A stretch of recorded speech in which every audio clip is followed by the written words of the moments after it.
1992 साली एका माणसाने संपूर्ण भारतीय शेअर बाजार आपल्या खिशात घातला होता आणि तो कोणताही षडयंत्र नव्हता, ते सत्य होतं.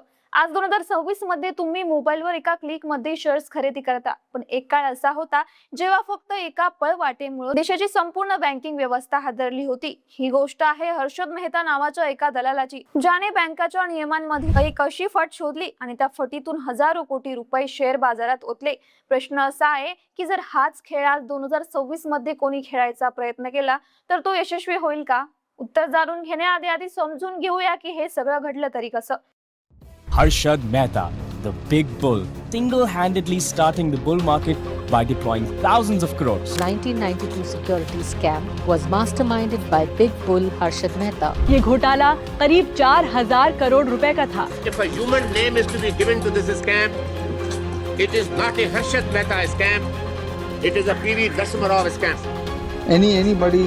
Anybody's due, especially any bank will not suffer any money, at least on Harshad Mehta's account. The consequences were so serious that BSE remained closed for a month. Harshad मेहताचा जन्म 1954 साली झाला आणि तो मुंबईत वाढला. सुरुवातीला त्याने अनेक छोटी मोठी कामं केली, विमा कंपनीत नोकरी सुद्धा केली आणि नंतर एका ब्रोकरेज फर्म मध्ये काम करायला सुरुवात केली. तिथेच त्याला शेअर बाजाराची खरी नस सापडली. काही वर्षातच त्याने स्वतःची कंपनी सुरू केली आणि हळूहळू त्याने दलाल स्ट्रीटवर आपलं चांगलंच नाव कमावलं. त्याची राहणी, त्याच्या गाड्या आणि त्याचा बंगला हे सगळं इतकं झगमगीत होतं की लोक त्याला बिग बुल म्हणून ओळखू लागले. सामान्य गुंतवणूकदार त्याच्याकडे बघून शेअर्स विकत घेत होता, कारण हर्षद मेहता जे शेअर घेतो ते वर जातातच असा एक समज तयार झाला होता. पण या झगमगाटा मागे लपलेली होती एक अशी योजना जी बँकिंग व्यवस्थेला एका पळवाटेवर उभी होती. त्या काळात बँकांना रोजच्या रोज सरकारी रोख्यांची म्हणजेच गव्हर्नमेंट सिक्युरिटीजची खरेदी विक्री करावी लागायची आणि यासाठी रेड फॉरवर्ड डील्स नावाची पद्धत वापरली जायची. या पद्धतीत एक बँक दुसऱ्या बँकला काही दिवसांसाठी पैसे द्यायची आणि बदलत्या सरकारी रोखे तारण म्हणून ठेवले जायचे. पण प्रत्यक्षात रोखे एका बँकेकडून दुसऱ्या बँकेकडे प्रत्येक वेळी हलवणं शक्य नसायचं, म्हणून त्याऐवजी बँक रिसीट म्हणजे BR दिली जायची, जी एक प्रकारची पावती होती जिच्यात लिहिलेलं असायचं की हे रोख आमच्याकडे आहे आणि लवकरच दिले जातील. हर्षद मेहताने नेमकी हीच पावती हेरली. त्याने बँक ऑफ करार आणि मेट्रोपॉलिटन कोऑपरेटिव्ह बँक यांसारख्या छोट्या बँकांच्या अधिकाऱ्यांना हाताशी धरलं आणि त्यांच्याकडून अशा BR जारी करून घेतल्या ज्यांच्या मागे प्रत्यक्षात कोणतेही सरकारी रोखे नव्हते. म्हणजे या पावत्या पूर्णपणे बनावट होत्या. या बनावट BR घेऊन तो मोठ्या बँकाकडे जायचा आणि त्या बँका कोणत्याही खातरजमा न करता पावत्यांच्या बदल्यात त्याला मोठी रक्कम द्यायचा. एकदा पैसे हातात आले की हर्षद ते पैसे थेट शेअर बाजारात ओतायचा. तो ठराविक कंपन्यांचे शेअर्स मोठ्या प्रमाणात विकत घ्यायचा, जसं की ACP सिमेंट. यामुळे त्या शेअर्सची किंमत झपाट्याने वर जायची. ACCचा शेअर काही महिन्यांतच अनेक पटीने वाढला. बाजारात एक उत्साहाची लाट आली. सेनेक्स विक्रमी वेगाने वर चढू लागला. एप्रिल 1999 ते एप्रिल 1992 या एका वर्षात सेनेक्सने जवळपास 2.75% झेप घेतली. म्हणजेच साधारण 1200 अंकावरून तो 4,500 अंकापर्यंत पोहोचला. सामान्य गुंतवणूकदार जे हर्षदच्या प्रत्येक हालचालीवर लक्ष ठेवून होते तेही मोठ्या प्रमाणात पैसे ओतत होते.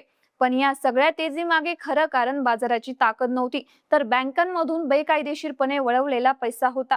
हा खेळ किती दिवस चालणार होता? BRची मुदत संपली.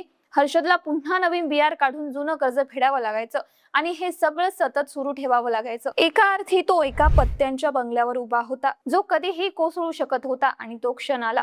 एप्रिल 1992 मध्ये स्टेट बँक ऑफ इंडियाच्या हिशोबात सरकारी रोख्यांमध्ये मोठी प्रमाणात तफावत आढळली. बँकेच्या खात्यात जितके रोख असायला हवे होते तितके प्रत्यक्षात नव्हते. चौकशी सुरू झाली आणि हळूहळू धागेदोरे हर्षद मेहताकडे जाऊन पोहोचले. पत्रकार सुचिता दलाल यांनी यावर सखोल तपास करून हे प्रकरण जगासमोर आणलं आणि एका रात्रीत हर्षद मेहताचं नाव देशभरात पसरलं. पण आता ते वेगळ्याच कारणासाठी होतं. तपासात समोर आलं की हर्षद मेहता आणि त्यांच्या साथीदारांनी बँकिंग व्यवस्थेतून अंदाजे 4 ते 5,000 कोटी रुपये असे वळवले होते, जे त्या काळाच्या हिशोबाने प्रचंड मोठी रक्कम होती आणि आजच्या मूल्यात याचा आकडा तब्बल 24,000 कोटींहून अधिक भरतो. जेव्हा हे प्रकरण उघडीस आलं तेव्हा बाजारात प्रचंड घबराहट पसरली. ज्या शेअर्सच्या किमती कृत्रिमरित्या फुगवलेल्या होत्या त्या काही दिवसातच कोसळल्या. सेनेक्स धडाधड खाली आलं आणि या एका कोसळण्यात गुंतवणूकदारांचे तब्बल 1,00,000 कोटी रुपयांचे नुकसान झाले. ज्यांनी हर्षदला बघून पैसे गुंतवले होते त्यांचे आयुष्यभराचे पैसे काही आठवड्यांमध्ये नष्ट झाले. हर्षद मेहताला नोव्हेंबर 1992 मध्ये अटक झाली. त्याच्यावर तब्बल 72 फौजदारी खटले आणि 600हून अधिक दिवाणी खटले दाखल झाले. पुढची अनेक वर्षे तो कोर्टाच्या फेऱ्यात अडकून राहिला. 1999 मध्ये एका प्रकरणात दोषी ठरवल्यानंतर तो पुन्हा तुरुंगात गेला आणि 31 डिसेंबर 2001 रोजी तुरुंगात हृदयविकाराच्या झटक्याने त्याचा मृत्यू झाला. ज्या माणसाने एकेकाळी संपूर्ण दलाल स्ट्रीट हलवली होती त्याचा शेवट अशा प्रकारे तुरुंगातल्या एका कोठडीत झाला. पण या घोटाळ्याचा सर्वात मोठा परिणाम पैशांच्या आकड्यांमध्ये नव्हता तर तो होता संपूर्ण व्यवस्थेत झालेल्या बदलात. या प्रकरणानंतर भारत सरकारने आणि रिझर्व्ह बँकने बँकिंग आणि शेअर बाजारातल्या अनेक पळवाटा बंद केल्या. सेबीला याआधी फारसे अधिकार नव्हते पण या घोटाळ्यानंतर सेबीला कायदेशीर आणि नियामक अधिकार देण्यात आले जेणेकरून ती बाजारावर खऱ्या अर्थाने देखरेख ठेवू शकते. कागदी शेअर सर्टिफिकेटची जागा हळूहळू डीमॅट खात्याने घेतली. म्हणजे शेअर्स आता कागदावर नाही तर इलेक्ट्रॉनिक स्वरूपात नोंदवले जाऊ लागले. NSI सारखं स्क्रीन बेस्ड ट्रेडिंग सुरू झालं ज्यामुळे व्यवहारांमध्ये पारदर्शकता आली आणि दलालांची मक्तेदारी कमी झाली. सेटलमेंट सायकल कमी करण्यात आले म्हणजे व्यवहार पूर्ण व्हायला आधी लागणारा वेळ खूप कमी झाला. यामुळे BR सारख्या पावलांवर आधारित फसवणुकीला जागाच उरली नाही. आता खरा प्रश्न येतो तो या संपूर्ण गोष्टीचा गाभा आहे. जर आजच्या काळात म्हणजे 2026 मध्ये कोणी हाच खेळ खेळायचा प्रयत्न केला तर तो यशस्वी होईल का? याचं उत्तर स्पष्टपणे नाही असं आहे आणि त्यामागे ठोस कारणही आहे. आज सरकारी रोख्यांच्या सगळे व्यवहार इलेक्ट्रॉनिक पद्धतीने आणि केंद्रीकृत यंत्रणेमार्फत नोंदवले जातात. त्यामुळे बनावट BR तयार करणं जवळपास अशक्य झालं आहे. शेअर्सची मालकी आता डीमॅट खात्यात इलेक्ट्रॉनिक स्वरूपात असते त्यामुळे कागदी पावत्यांचा खेळ चालणारच नाही. सेबीची देखरेख यंत्रणा आता रिअल टाइम मध्ये असामान्य व्यवहारांवर लक्ष ठेवते आणि किमतीत असाधारण चढ उतार दिसला लगेच चौकशीची प्रक्रिया सुरू होते. बँकामधलं परस्पर व्यवहाराचं ऑडिट आणि रिझर्व्ह बँकची देखरेखही आधीपेक्षा खूप कडक झाली आहे. पण याचा अर्थ असा नाही की आजही व्यवस्था पूर्णपणे निर्दोष आहे. काळ बदलला तसे घोटाळ्यांचे स्वरूपही बदलले. आज मोठ्या प्रमाणावरचे बँकिंग घोटाळे कमी दिसतात पण डिजिटल पद्धतीने केले जाणारे शेअर बाजारातले फसवणुकीचे प्रकार, सोशल मीडियावरून पसरवले जाणारे खोटे गुंतवणुकीचे सल्ले आणि काही व्यवहारांमधील किंमत हाताळणी असे प्रकार अजूनही समोर येत असतात. म्हणजे हर्षद मेहताने वापरलेली पद्धत आज शक्य नाही पण त्याच्या मुळाशी असलेली हाव आणि पळवाट शोधण्याची वृत्ती अजूनही वेगळ्या रूपात अस्तित्वात आहे. 1992चा हा घोटाळा फक्त एका माणसाची गोष्ट नव्हती तर तो एका संपूर्ण व्यवस्थेतल्या त्रुटींचा आरसा होता आणि त्या आरशातच बघून भारताने आपली आर्थिक व्यवस्था नव्याने घडवली.